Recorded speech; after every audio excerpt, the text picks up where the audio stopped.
Mix 1079, it's Andre Styles, and it's a pleasure right now to have in studio with us. We got Tyler and Josh from 21 Pilots. Welcome home, guys. Yeah. What's up? Thank you. Yeah, no problem. So Tour de Columbus kicked off on Tuesday. You guys were at the Basement, then the Newport, then it's going to be Express Live.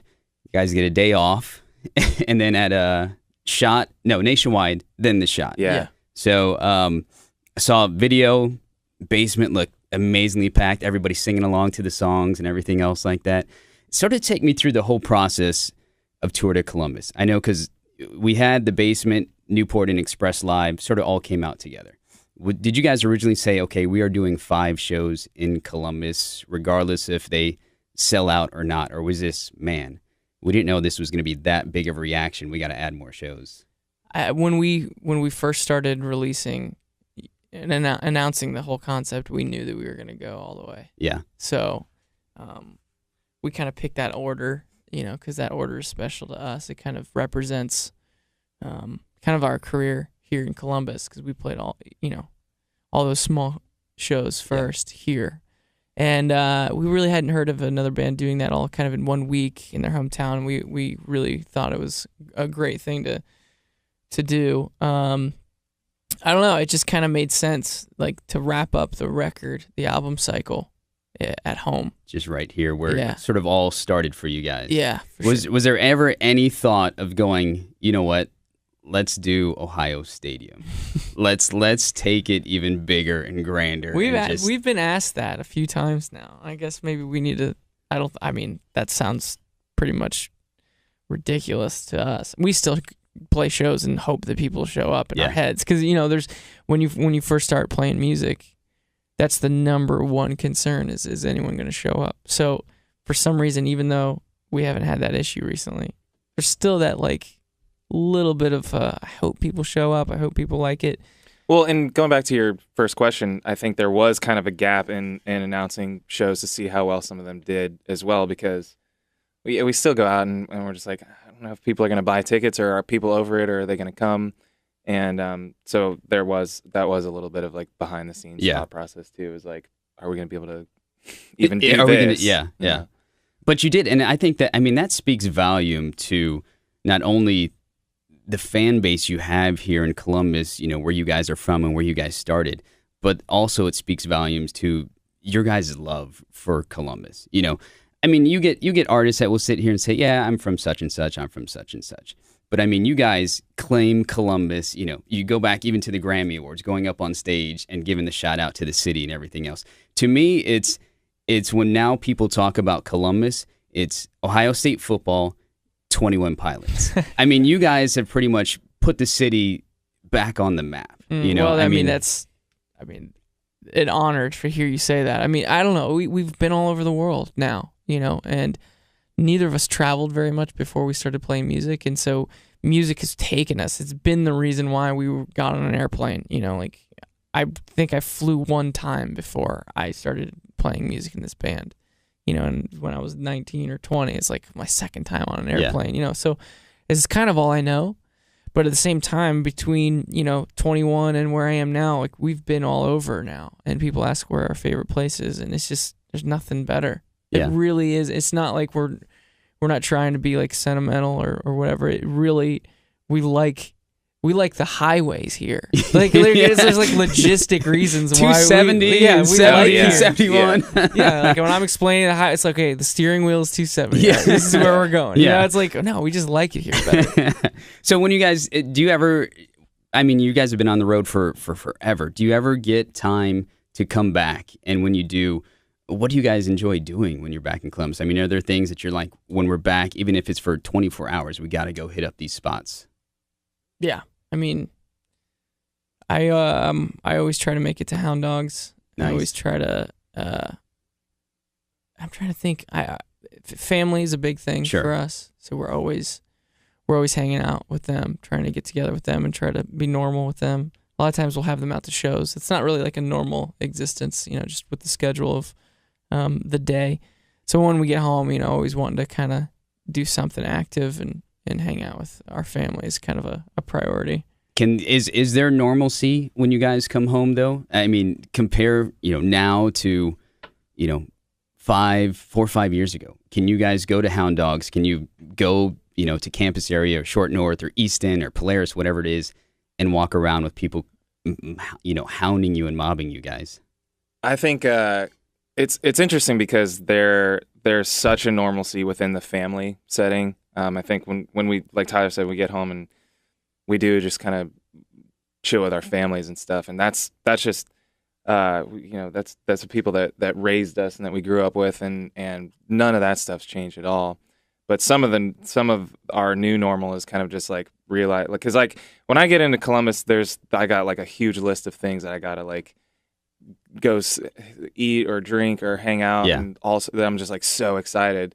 But with that, it's kind of like now I think consequently from the band getting bigger, there might be people that like stop and take a photo.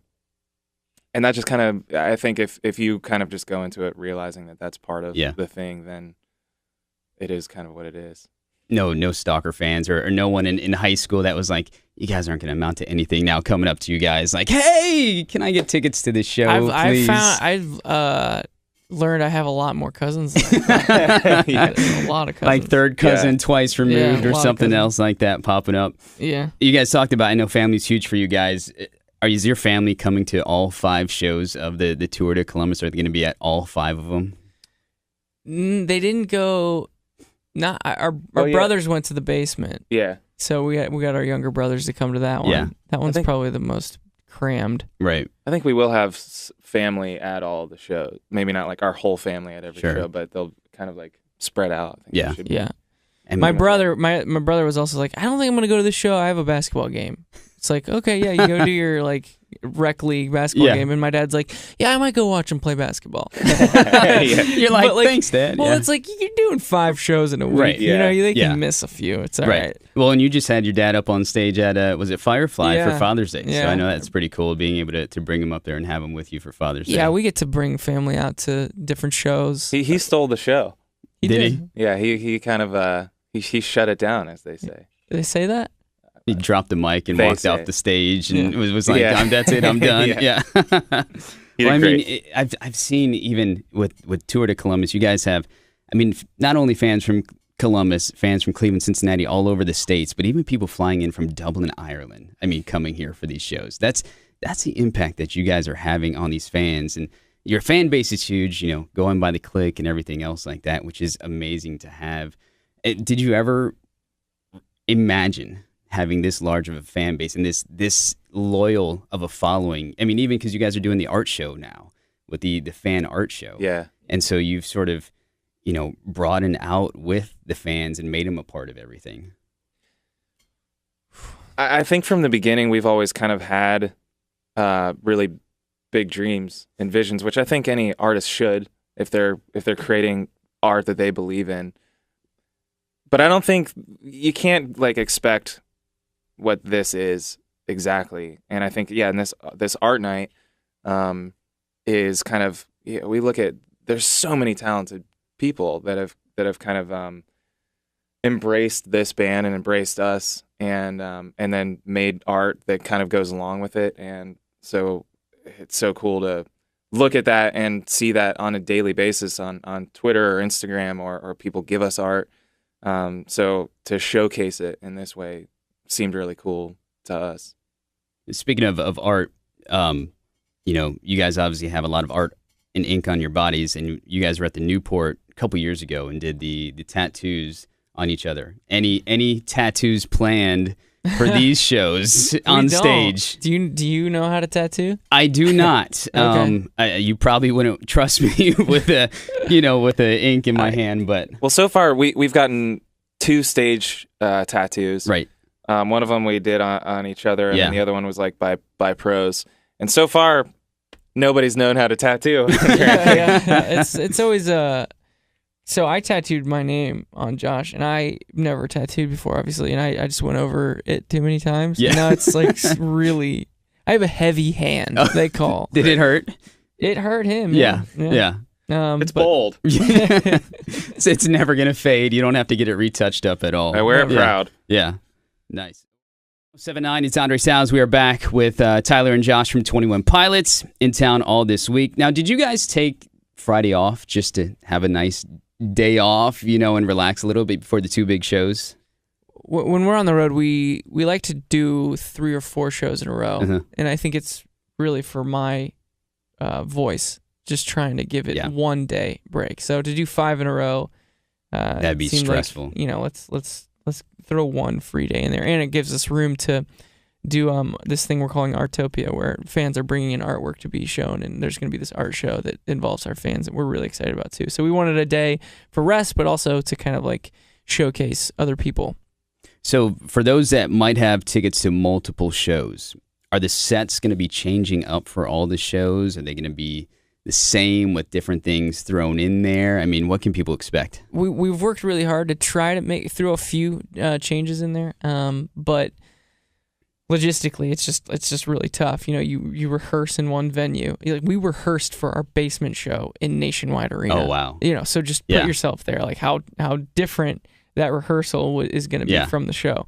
So we're trying to make changes to each set list. They're probably if someone's going all 5, I'm sure that they could see the similarities glaring. But we're really, I think it's less about the individual shows and more about this whole idea of wanting to dedicate an entire week to this city that's kind of given us our start, and coming in and playing all week long for them is kind of the main theme we're going for. Nice.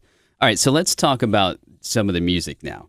I want to go to the video for Stressed Out, which you shot right here in Columbus. You guys did it at, houses you guys grew up in, actually the homes, not using facades or anything else like that.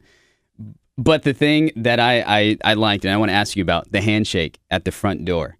How long did you guys have to practice that? Was that something you guys do all the time? You think you can you repeat it, or do you know it, or is that something that was practiced? Well, that was actually, I mean, that wasn't just made up for the video. It was kind of like we were just really early on. We were really bored one night on the road, and we kind of came up with that like in a hotel room or something, and then decided to put it in the video too. So it's we still do it, and I don't think I'll ever forget it. Probably. And if I do, then I could just go watch the relive it by watching the video. So you have like 5 different handshakes now, like all the NBA players do, or anything else like that. Yeah, I can't do that. That's nuts. That's hard to remember. Yeah. That is.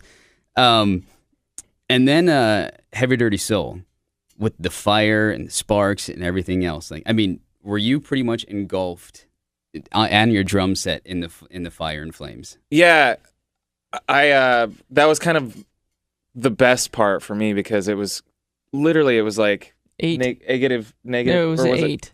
It was 8 degrees that day. Where was it shot? Somewhere. It was in Ohio. On the outskirts of Columbus. Okay. Yeah. But for some reason we decided to do Kirkersville. it. Okay. Yeah. Kirkersville. In January or whatever, and also not just wear a sleeveless t-shirt. So when the flames came up, I was pretty excited. Yeah. It was a cold day. Yeah. Were there multiple? Did they have to do multiple takes of that scene? Oh my gosh, that Josh sat out there in the freezing cold all day long. And I thought we were gonna lose him. But there was only one take of us blowing up a car. Yeah. And actually almost messed that one up completely. Oh really? But it worked. So. Good. And luckily, no one was injured doing it. Right. Yeah. So, nobody was hurt. Yeah. And then for Heathens, obviously it was off the Suicide Squad soundtrack.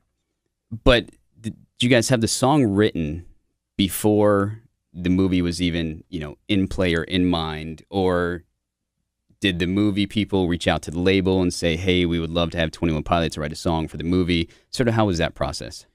We got word that they were putting this soundtrack together and they were interested in us kind of writing something for it. I had a meeting with David Ayer, the director, and he shared a few scenes.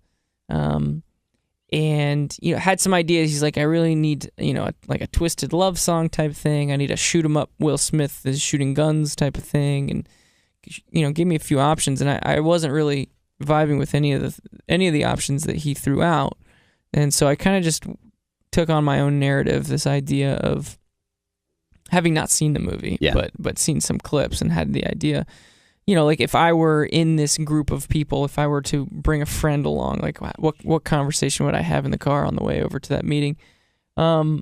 So it kind of took on a life of its own. It's my own narrative, my own twist to it. But I also was completely prepared for them to say thanks, but no thanks to the song. I've never written written a song with a movie in mind. Mm-hmm. So really, I was just writing a song for the next record, and if they wanted to use it, then that was okay with us. So they sent back that they loved it and wanted to use it, and that was great. So, and I think I went to right after that meeting. We had a tour in Europe, so I had to kind of like write and record that on the road in different green rooms and hotel rooms and stuff. So it was a very like DIY like writing process. So when I think of that song, a lot of people may think of the movie. I think of the green room I was in when I wrote it in Germany somewhere. So, what's been the weirdest place that you've had to record a song? I work on the back of the bus. Hotel rooms. Green rooms. The hotel rooms are tough because I'm singing and people are just trying to sleep. So I've actually had guys come up to me and like knock on the door, like and be mad at me. Yeah. And I actually have some demos where I kept it in the vocal take where you can hear the guy knocking and then asking me to stop, and I'm saying I'm sorry, and like I'm still rolling, and I keep it in the verse. You can use that stuff like later in a song, like in background noise or something else. It'd be pretty cool. Do you guys have a favorite cover song that you guys like to do? Or also the other part of that is, have you heard someone cover your song that you're just amazed by? There's a lot of great covers. We love covers. I think that was one of our philosophies starting out, is that you can't go to a show and play for people who don't know who you are and expect them to enjoy it because they're listening to a bunch of brand new music they've never heard before. Sure. So the cover song is a great tool to have in your arsenal, especially starting out. And honestly, it's something we never really kind of grew out of. We've always loved having that in our back pocket. So, I have a running list on my phone. Anytime I hear a song or I'm reminded of a song, I have a potential covers note in my phone where it's like, hey, if we ever get bored one day or want to shake things up, let's try to stab at this. So yeah, there's a lot. I don't know what my favorite one is though. Nice. Yeah. I don't know if I have a favorite either. But yeah, we've done a bunch, and it is always really fun to play somebody else's song in the set. I don't know why. But yeah, it's always. I think maybe the Celine Dion cover that we do might be my favorite. Yeah. Have you ever had an artist reach out to you after hearing it, or someone like getting video of it, posting it? We covered the "My Heart Will Go On" by Celine Dion, and what's the actress's name? Kate Winslet. Yeah. Kate Winslet was at the show. Okay. Yeah. So obviously she's the actress in Titanic. In Titanic, yeah. I guess rumor has it she hates that song, because she's just over it. Yeah. But I had witnesses that told me that when we busted into that cover, she was like full bore, just singing and everything. So that was a good moment for me, knowing that we got Kate Winslet to sing. Very nice. Song. What else is on 21 Pilots' bucket list that you guys haven't been able to do yet? I mean, you guys have traveled the globe. You guys have been on Late Night Talk. You've been on SNL. Do you guys have that bucket list of, we really want to do this in our careers? That's a good question. Really comes down to one word. Giraffes.